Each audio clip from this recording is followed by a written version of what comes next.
ابن قیم رحمہ اللہ کہتے ہیں نبی صلی اللہ علیہ وسلم پر اللہ کے صلوات بھیجنے سے مراد اللہ تعالیٰ کا آپ کی تعریف کرنا ہے، آپ کی دیکھ بھال کرنا ہے، آپ کے شرف کو ظاہر کرنا ہے، اور آپ کی فضیلت اور حرمت کو ظاہر کرنا ہے کہ آپ کی بہت عزت ہے، اللہ کے ہاں بہت بڑا مقام ہے۔ اور ہمارا آپ پر صلوات بھیجنا یہ ہے کہ ہم اللہ سے دعا کرتے ہیں، مطالبہ کرتے ہیں کہ اے اللہ ہمارے نبی کی اور بھی زیادہ تعریف کر۔ سبحان اللہ، کتنا خوبصورت معنی ابن قیم نے بتایا ہے کہ اللہ تعالیٰ تعریف کرتے ہیں تو ہم کیا دعا کرتے ہیں کہ اللہ تعالیٰ اور تعریف کرے ہمارے پیغمبر کی، اور اللہ تعالیٰ آپ کی فضیلت اور شرف کو ظاہر کرے اور آپ کی تکریم اور اپنی قربت کا اظہار کرے۔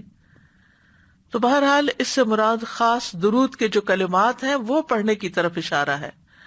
کیونکہ جب یہ آیت نازل ہوئی تو صحابہ نے آپ سے سوال کیا، یعنی کیفیت الصلاۃ کے بارے میں، تو آپ نے صلاۃ کا صیغہ سکھا دیا کہ کس طرح پھر درود پڑھنا ہے، کہ اللہم صلی علی محمد وعلی ازواجہ وذریتہ، اور دیگر جو درود ابراہیمی ہے۔ تو کئی ایک صیغے ہیں، صیغے سے مراد کئی ایک ورژنز ہیں جن میں صلاۃ کا طریقہ بتایا گیا ہے کہ کس طرح صلاۃ بھیجو، یعنی صرف کہہ کے نہیں چھوڑ دیا گیا بلکہ طریقہ بھی سکھایا گیا کہ کس طریقے پر صلاۃ بھیجی جائے۔